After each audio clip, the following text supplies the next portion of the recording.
Cuckoo.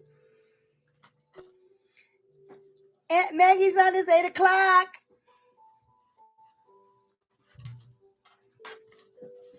Hello, hello, hello. Welcome. Happy Saturday. Welcome to my live community event, in which my purpose is to elevate, inspire, and motivate.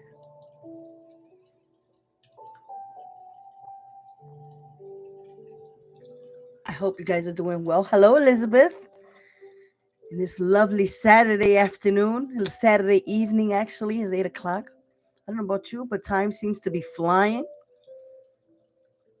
Hello, hello, hello.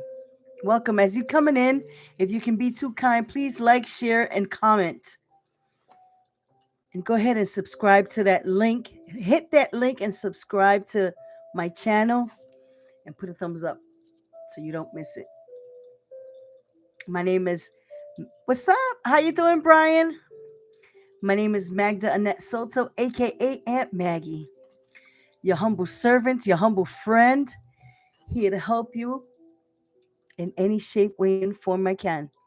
Hello, Doreen. How are you, my love? My apologies. Yesterday, I had some unexpected visitors, and I was not able to do my lives because you see, I have made my office into the dining room. The dining room is so close to the living room that if we have visitors and they're speaking and talking loud, and as Puerto Ricans do, it was impossible for me to come and do my live here and you guys not listen to the background. But I'm making arrangements to have a more private, closed in office. I'm here now. That's right. I'm here now, and that's what counts. Happy Saturday. I hope you guys had a wonderful day. I missed you guys so much because even though I don't see your faces, but when I do see your name, it's like I am looking right at you face to face. And it gives me such a warm heart because we are all connected. Energies connect. So your spirit and your energy connects with mine, and that's how energy travels. We are all connected, despite what anyone thinks or say. Rosa, how you doing, my love? Happy Saturday. Happy Saturday. Welcome to my episode 112. The topic today is knowing we are in charge of our attitudes. Yes, I was at a little cookout that my brother had planned with the family, and this gentleman came. We're doing good, mommy. We're doing good. How are you? I hope all is well with you. So this gentleman had came out of prison not too long ago, and he was talking to me how they want to prescribe him all these medications, and he thinks, well, he actually knows that it's not working for him. And he came to the realization himself as he was speaking to me that the pain that he went through in prison, no one will ever understand it because only he went through it. So no one can relate to him unless they were there with him. And I was like, you know what? That is so true. A lot of us go through so much pain or situations, events that happen in our lives that even though people say, I know exactly what you're going through, or this is going to get better, that's why I'm very careful when I talk about alleviating and giving people advice or insight of what to do, because I would never be able to relate or compare the pain that an individual goes through, but I surely can be there for when you need a hug, for when you need a vent, for when you need to speak it and talk it out, and I can just be an ear, be a friend enough to listen and careful enough to speak. I gave him such a big hug and I told him, I said, I have a live event every night at 8 o'clock p.m., where my goal and my purpose and my intention is to elevate, inspire, and motivate that person that is going through something, that person who does not find another way, the addicted, the homeless, the hungry, the the person who's going through pain, mental health illness, all of that. I can speak on that because I went through that. So I know how they feel when it comes to things that I went through. Yeah, me neither. I don't judge. I don't, because we're not here to judge. This is a safe place in which everyone can be who they want to be. We're not here to judge. The only one who has that power and control is God. And the only power that we have is the power to control our own minds, the power to control our own attitudes, because only we ourselves can change how we feel. No one else can tell us how to feel. No one else can tell us when to feel it. And surely no one else, especially when it comes to doctors, because you know that everything runs through money.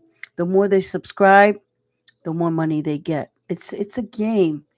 And that's where it hurts. It hurts because whatever happened to having doctors who really cared, having teachers that really cared, it's just that as time goes by, people are caring less and less, which brings me to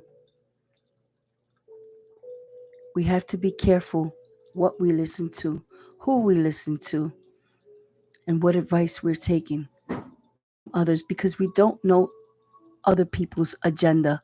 We don't know other people's intentions when they tell us something, anything. We don't know. So it's hard for people to start to trust when we've been hurt so many times over and over and over. But it brings me to this topic knowing we are in charge of our attitudes. In the face of uncomfortable circumstances, sometimes the only thing we have the power to change is our mind. During times when we feel out of control, we can comfort ourselves by remembering, as the Reverend June Kelly says, we are the only author of our thoughts. We are the only ones that can write the book of our lives. We are the only ones with a pen that can change whatever circumstances you're going through in your life. We have that power. I've said this before in many of my lives. Only we have the power to change the way we think, the way we eat, the way we walk, the way we talk. No one else can control us when it comes to all of that. When it comes to ourselves, no one can really control us. It's very difficult. And then if they try to control us, we tend to get resentful because I remember I used to get resentful when somebody was trying to change me because we don't change unless we are ready to. I remember I was in full blown addiction and my family kept telling me how I needed to change and how it needed to be now and then when they wanted to. And it wasn't until I wanted to and I was ready that I said, you know what? I'm only hurting myself. I'm not hurting anyone else. Sometimes we have to hit ourselves with the same rock over and over until it clicks in and it be like, okay, now is the time that I would take action into changing the way I look at things, the way I do things, so that something else can happen. Because when you're doing the same thing, expecting different results, it's called insanity. And I didn't know that. So I needed to change the way I was doing everything. And that's where it brings me to this.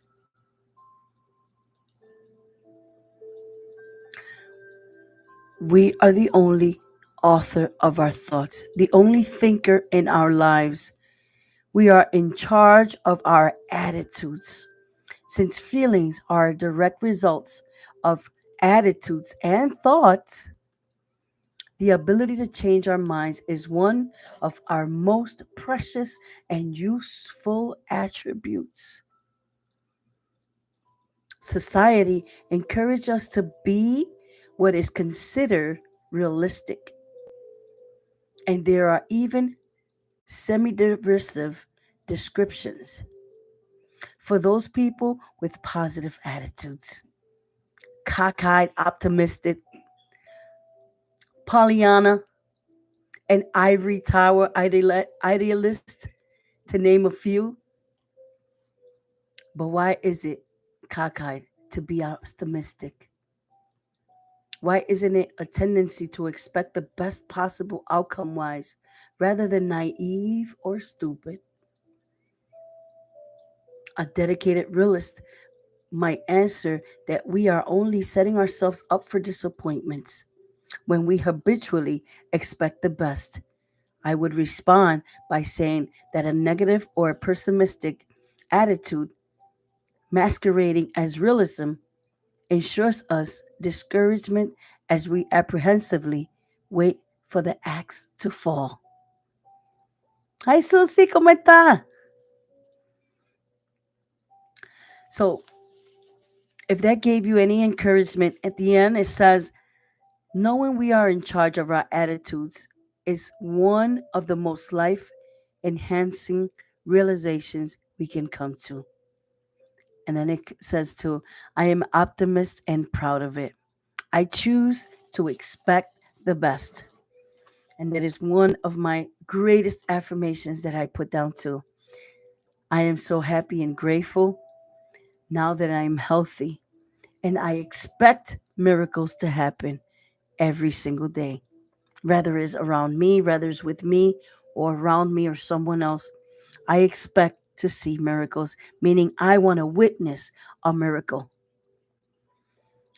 Because remember, I told you guys that I like to come to God because He's my Father. I've now accepted to call Him my daddy. And it was hard for me at first because I wasn't raised with my father, my dad, and my mom. I come from a dysfunctional home. And coming from a dysfunctional home, my father left out of our lives when I was 3 years old, maybe five, from 3 to 5. I don't quite remember. That's how young I was. So I never was raised with a male role model.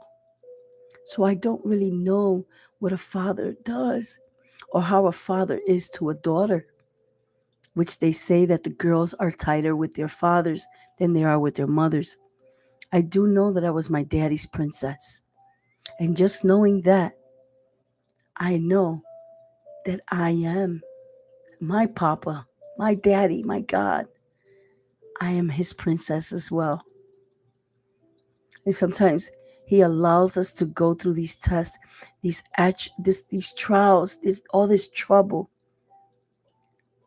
because it's going to be a practice to help someone else. Sometimes the trials we go through on a day-to-day basis is a way to go help someone else. This is what I have noticed when God allows us to go through certain trial is because he is molding us, he's preparing us to go out and help someone else. And the thing about it is, which blows my mind all the time, is that I always get to meet a certain individual that went through the same thing I already went through. So it's easier for me to help them when you know how to help them. So when you are going through troubles, don't say, this is an insight I'm going to give. I don't tell nobody what to do. But look at it like this. When you're going through a trial, a tribulation, and a problem, don't look at it as a problem. Look at it as these are character building days. When you're going through a situation and you just don't know why, Look at, I want to share this with you. I was writing my gratitude this morning, and look at this is a notebook of, it has a lot of little sayings from the promises of God. And I was writing, and look at what it came out, because I was troubled of a little situation that I'm going through right now. And I just quite don't understand why I'm going through that. But this is what my Lord, my God, said to me, and it blew my mind. It said, trust in the Lord with all your heart and lean not on your own understanding.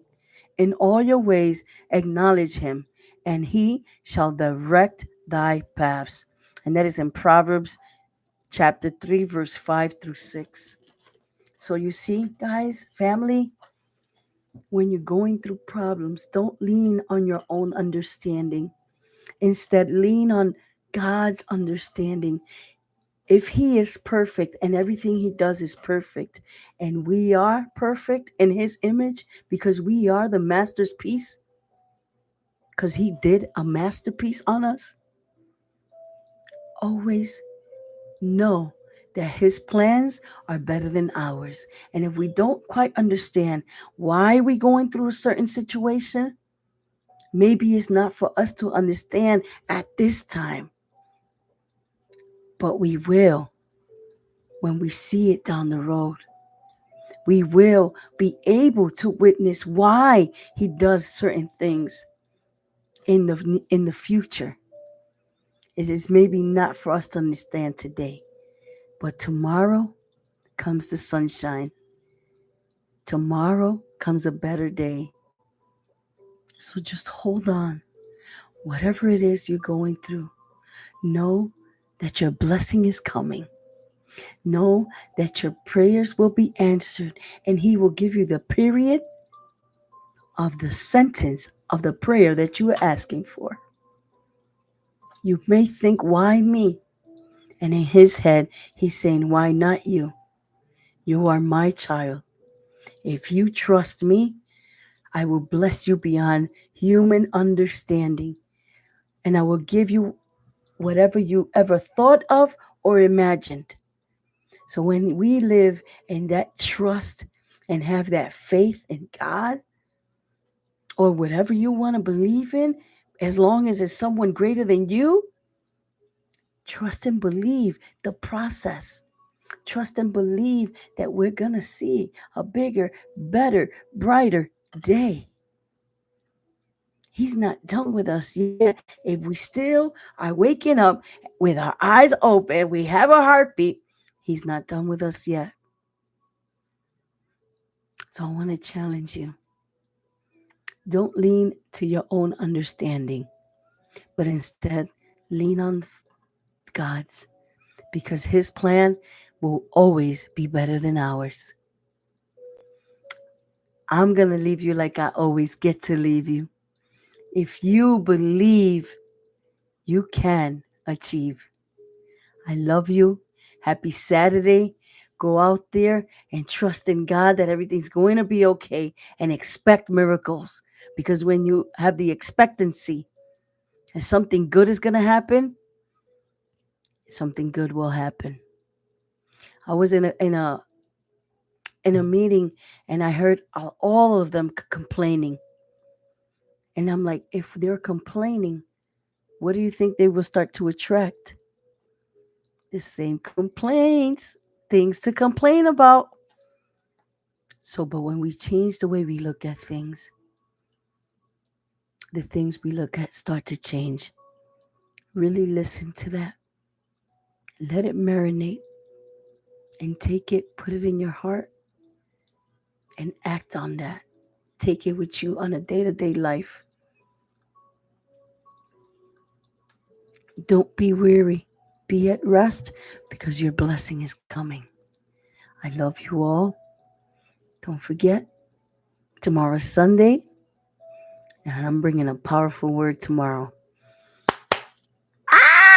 I love you all. Have a good night. Have a blessed night. Hugs from Rochester, New York. Your Latina Puerto Rican girl is out. I love you. If you believe, you can achieve. I'll see you guys tomorrow. Have a blessed night. Good night. Good night, Brian.